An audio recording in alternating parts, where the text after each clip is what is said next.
Oh, kilala niyo yan? Ako yan. So ngayon, papunta ako ng Tagaytay sa Aquila Crystal Palace in the Sky para sa preliminary competition ng MIQ Philippines.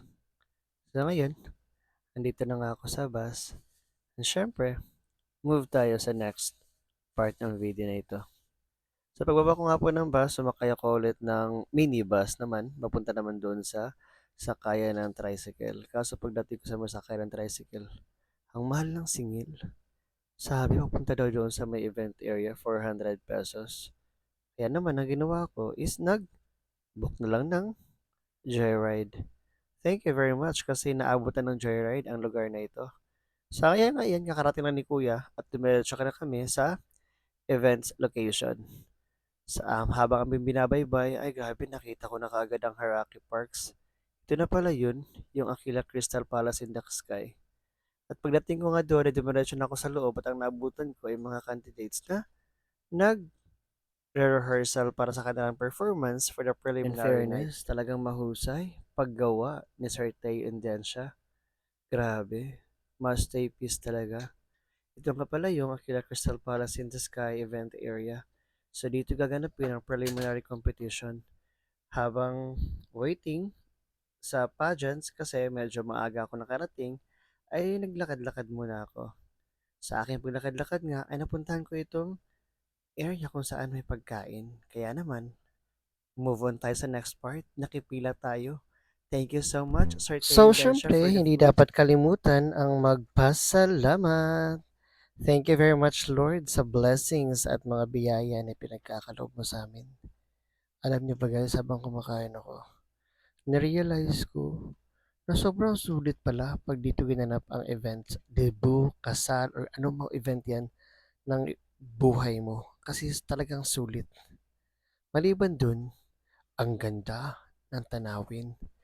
Very Instagrammable and very aesthetic ang datingin guys. So syempre, hindi pwede na hindi tayo mag-emote. At nalulunod sa batikos ng mundo, sa kung ano lamang ang kaya ko. Huminga ka ng malalim at isipin ng mabuti ang mga desisyong ilalaan para sa At nakita ko nga ang kinabulahan. nag-iisang Princess Rivera. Hello ate. At nung kinagabihan na ay unti-unti nang dumarating ang mga guest at nakita ko ang nag-iisang Queen of Quezon City, Miss Cassie Banyas Pakulan na ayaw magbigay ng kanyang top 3. Hayaan na daw ang mga orado na magbigay ng top 3 for this year's MIQ Philippines para daw walang bias. Pero syempre, hindi nagpaawat ang isang Marlon Vergara. Tinanong ko kung sinong top 3 niya at ang sabi niya ay si Ano top 3 mo, sir? Jake. Pero syempre, move on na tayo sa next part ng competition. So, ayan nga. Sinimula na nga ni Sir Sean Kyle Ortega ang event ng preliminary competition at sinamahan pa siya na nag-iisang MIQ Philippines 2024. At syempre, ang sipag ni Kuya Cameraman. Kaliwat ko na ng kanyang takbo kasi magkaibang upuan ang pwesto ng mga horado. At ito na nga, production number na ng mga candidates sa tugtuging Abracadabra. And ayan, kita niyo naman, ang daming magaganda this year. Grabe.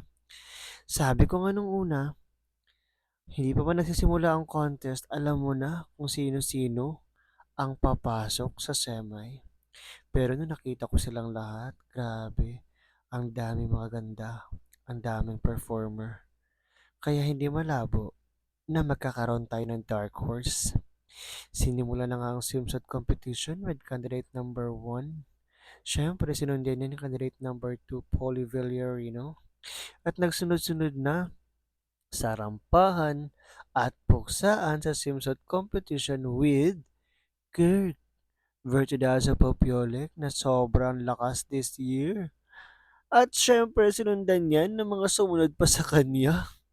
Hindi ko na nakunan ng iba pa kasi ang hirap talaga na nagla-livestream ka na, nagvi-video ka pa. Kaya pag yumaman ako, kukuha na ako ng assistant. Alam niyo ba, ang ganda ni candidate number 14. Mahusay din siya rumampa ha.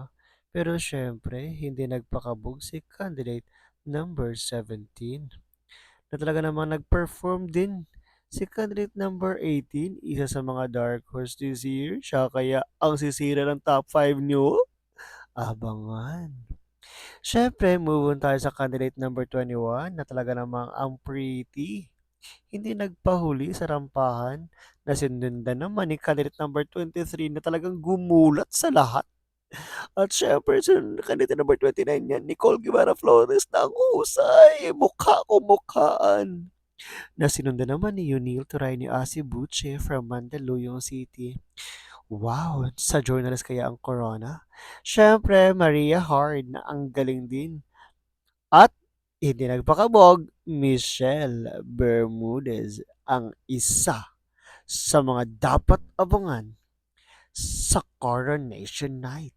Gugulatin na kaya tayo sa kanyang wow na performance? Kaya naman, abangan. Dahil dyan, move on tayo sa next part ng competition. At sinundan siya kaagad ni candidate number 41, Mikay Bautista. Grabe, ang ganda ng mukha, ang tangkad, katawaw. Si Mikay nga kaya ang susungkit ng corona this year?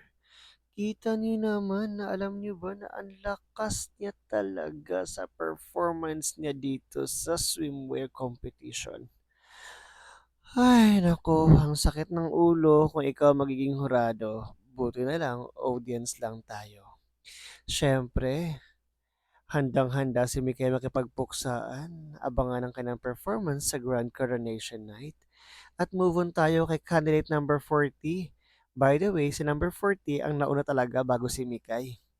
At sinundan na naman niya ng nag-iisang Jack de la Serna.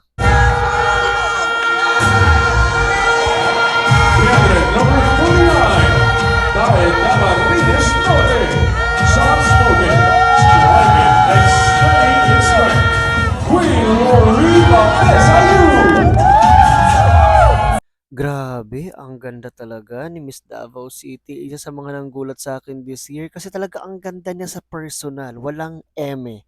Maganda talaga. And syempre, move on na tayo sa evening gown competition with Miss Kirk Vertodazo Popiolek from Tagaluan, Miss Samis Oriental. Siya na nga kaya ang susunod na hihiranging Miss International Queen Philippines? Abangan sa Grand Coronation Night.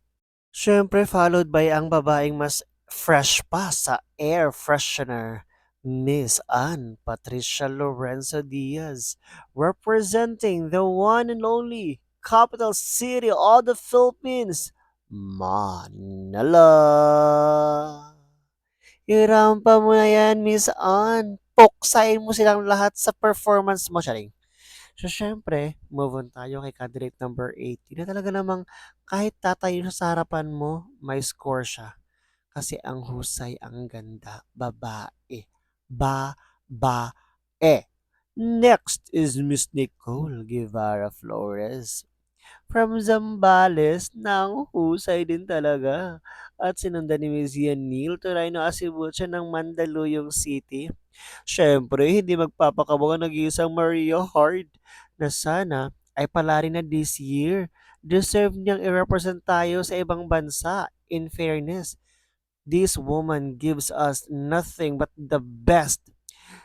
Alam mo, simula nung season 1 hanggang ngayon, never naging putyo-putyo ang gamit at performance ng babaeng ito. Kaya kung siya man ang manggugulat sa atin for this year's batch, ay die. Walang kabog-abog, well-deserved. Kaya, next na tayo with Miss Michelle Bermudez. In fairness kay Miss Michelle Bermudez, hindi bumitaw. At hindi rin bumitaw sa kanyang red gown si candidate number 36, Rafaela Ileto. Hindi ko alam kung tama yung pronounce ko ng apelyido, pero sorry na madam. Pero grabe, isa ito sa nanggulat sa akin. Walang halong eme. Mahusay. Hindi ko inasahan na ganito ang magiging performance niya. At Next na naman ang nag-iisang Jack de la Serna from the House of Vergara by Marlon Vergara. Siyempre, day, abangan niyo ang performance nito. Kung mukha ang pag-uusapan, ay ayaw din pakabog. For the national competition, candidates, irapan niyo na yan. Siyempre, konti lang ang video ko dito dahil nga ay napagod ang lolo niyo. Matanda na talaga. Pero siyempre, alam niyo ba, ang masasabi ko lang for this year's theme for national competition or national costume, ay grabe. Modern Filipiniana na tinadtad ng Pearl. Grabe, ang ganda ng candidates this year. Walang halong eme. Kaya kudos sa lahat ng designers ng mga national costumes na sinuot ng ating mga candidates for this year's Miss International Queen Philippines 2025, the preliminary competition. Tunay nga namang mahusay, hindi bumitaw at laban na laban ang lahat ng candidates this year. Kaya talaga namang aabangan mo, sino nga ba ang susunod na Miss International Queen Philippines 2025? 'Di ba? Oh, ayan, grand parade na ng mga candidates for international costumes. Grabe. Alam niyo ba, kung live audience lang kayo, mapapasabi kayo na ang dami-daming magagandang trans woman sa Pilipinas at kasing dami din nila ang pahuhusay ng mga designers na talaga namang maipagmamalaki natin ang buong bansa. Kaya naman, thank you very much sa lahat ng mga designers, sponsors, organizers, and Sorte Indensya sa pangmalakasan mong event this year. Ginawa mong libre ang admission, sir. Grabe, mahusay ka, sir. Mahusay ka, sir. Mahusay ka talaga. Siyempre, may kunting interview with the candidates by Mama Tantan Show. Kaya naman, don't forget to watch our Facebook pages. Mabuhay, Philippines, and hello sa mga kalalabs. I would like to invite you to please watch and support me and also the other queens on the coronation night of MIQ Philippines 2025 on July 9 at the SM MOA Arena. Free admission yan, kaya naman abangan nyo ang announcement kung saan kayo makakuha ng ticket. Thank you! After ng event, pumunta kami sa may JT's, sponsored by the one and only Marlon Vergara. Ayaw magpakabog ni Sir, ang sarap ng Lafangan Festival. Kaya naman, dali-dali lang kami pumasok. At eto na nga, isi-serve ng mga pangmalakasan na pagkain. Grabe. Sir Marlon Vergara, thank you very much sa palafs mo, sir. Iba ka talaga. Ang lakas mo, Sir Marlon Vergara. Guys, ganyan talaga ako kumain. Konti lang ulam, maraming kanin. Ang ending high blood. Pero alam nyo ba, hindi ako nagtipid this time kasi talagang ang sarap. Yun lang. Thank you very much for watching. Hanggang sa susunod.